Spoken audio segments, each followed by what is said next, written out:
नमस्कार दोस्तों, आपका स्वागत है मेरे इस चैनल में। आज हम एविएशन के नए और इंटरेस्टिंग विषय पर बात करेंगे। ये विषय है बाल्क लर्निंग। बाल्क लर्निंग किसे कहते हैं और बाल्क लर्निंग प्रोसीजर कब और क्यों परफॉर्म किया जाता है। इसके अलावा आईकाओ के किन डॉक्यूमेंट्स में बाल्क लर्निंग का रेफरेंस मिलता है। सबसे पहले हम बाल्क लर्निंग की टेक्निकल परिभाषा को पढ़ते और समझते हैं और फिर सरल भाषा में इसका इंटरप्रिटेशन करेंगे। Bulk learning, a learning maneuver that is unexpectedly discontinued at any point below the OCA और OCH। एक लर्निंग प्रक्रिया जिसे OCA या OCH के नीचे किसी भी बिंदु पर अप्रत्याशित रूप से रोक दिया जाता है। What is the purpose of OCA and OCH? The purpose of OCA or OCH is to ensure that an aircraft remains safely clear of terrain and obstacles throughout the approach।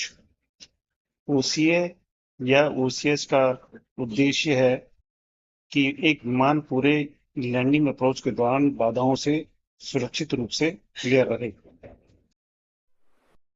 दोस्तों, लैंडिंग के दौरान obstacle clearance altitude या obstacle clearance height के नीचे किसी कारण से pilot अचानक लैंडिंग की प्रक्रिया को रोक कर वापस विमान का रुख हवा की तरफ कर देता है और क्लाइंब प्रोसेस शुरू कर देता है। इसे ही बाल्क लैंडिंग कहते हैं। बाल्क लैंडिंग कब परफॉर्म की जाती है? विमान जब रनवे के नजदीक पहुंच जाता है, क्लियर के समय, यहाँ तक कि टचडाउन के जस्ट बाद भी बाल लैंडिंग संभव है, और ऐसी सभी स्थितियां जब लैंडिंग असुरक्षित महसूस होने लगे। दोस्तों, यहाँ गौर करने की बात यह है कि बाल्क लैंडिंग हमेशा ओसीए या ओसीएच के नीचे ही किसी भी पॉइंट पर परफॉर्म किया जाता है, क्योंकि ओसीए ओसीएच सुनिश्चित करता है कि विमान पूरे लैंडिंग अप्रोच के दौरान बाधाओं से सुरक्षित रूप से क्लियर रहे। इस एल्टीट्यूड या हाइट पर लैंडिंग अबोर्ट करना बाल्क लैंडिंग नहीं कहलाती। इसको मिस्ड अप्रोच प्रोसीजर या गो अराउंड प्रोसीजर कह सकते हैं।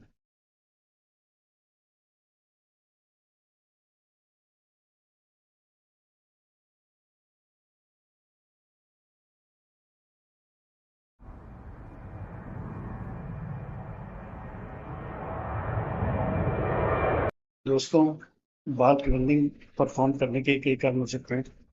जैसे रनवे में अचानक कोई ऑब्स्ट्रक्शन आ जाए, मसलन अचानक किसी व्यक्ति, विमान, जानवर या वाहन का अनऑथराइज्ड एंट्री हो जाना, जैसे कि हमने पीछे वीडियो में देखा है।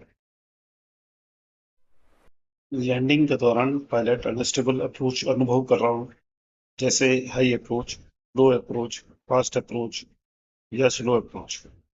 इसके अलावा एयरक्राफ्ट को रनवे के सेंटर लाइन से अलाइन करने में दिक्कत आ रही हो, और लैंडिंग के दौरान क्रॉस विंड कंपोनेंट की वजह से एयरक्राफ्ट बार बार दाएं या बाएं ड्रिफ्ट कर रहा हो, सरफेस विंड में अचानक आए बदलाव की वजह से या अचानक टर्बुलेंस का सामना करना पड़ रहा हो। इन सिचुएशंस में पायलट बाल्क लैंडिंग परफॉर्म करने के लिए बाध्य हो जाता है। दोस्तों, यहाँ हम बाल्क लैंडिंग सरफेस के बारे में बात करेंगे। बाल्क लैंडिंग सरफेस रनवे के समय बनी एक ऐसी इमेजिनरी प्रोटेक्टेड एयर स्पेस है जिसमें विमान बाल्क लैंडिंग के दौरान बिना ऑब्स्टिकल से टकराए सुरक्षित रूप से हवा में ऊपर चढ़ जाता है। And it ensures obstacle-free airspace, provides safe climb path, and terrain protection. The surface is especially important during instrument approaches, precision approaches, and low visibility operations. दोस्तों, यहाँ फिगर ए में रनवे का टॉप व्यू दिखाया गया है। साथ में bulk landing का इमेजिनरी सरफेस भी चित्रित किया गया है।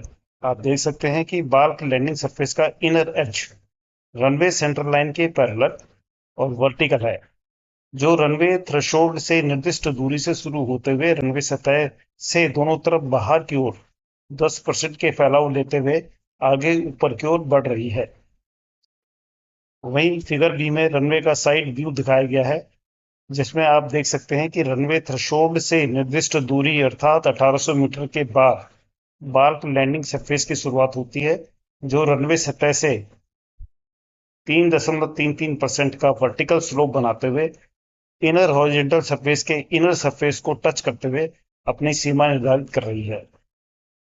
फिगर सी में रनवे का फ्रंट व्यू दिखाया गया है, यानी आप रनवे थ्रेशोल्ड में रनवे एंड को फेस करते हुए खड़े हैं, तो आपको बार्क लैंडिंग सरफेस का कुछ इस तरह का व्यू नजर आएगा। दोस्तों, बार्क लैंडिंग से संबंधित मुख्य आईकाओ रेफरेंसेस निम्नलिखित हैं। एनेक्स 14 वॉल्यूम 1, पैनसॉप्स डॉक्यूमेंट्स यानी कि procedures for air navigation services, aircraft operations, जिसे डॉक 8168 भी कहा जाता है, और इंस्ट्रूमेंट अप्रोच डिजाइन मैनुअल। तो दोस्तों, आज हमने बार्क लैंडिंग के बारे में विस्तार से समझा। आशा है कि यह जानकारी आपके लिए उपयोगी और ज्ञानवर्धक रही होगी। यदि आपको यह वीडियो पसंद आए हो तो इसे लाइक करें, अपने दोस्तों के साथ शेयर करें और चैनल को सब्सक्राइब करना न भूलें। धन्यवाद। फिर मिलते हैं नए वीडियो में। तब तक के लिए जय हिंद।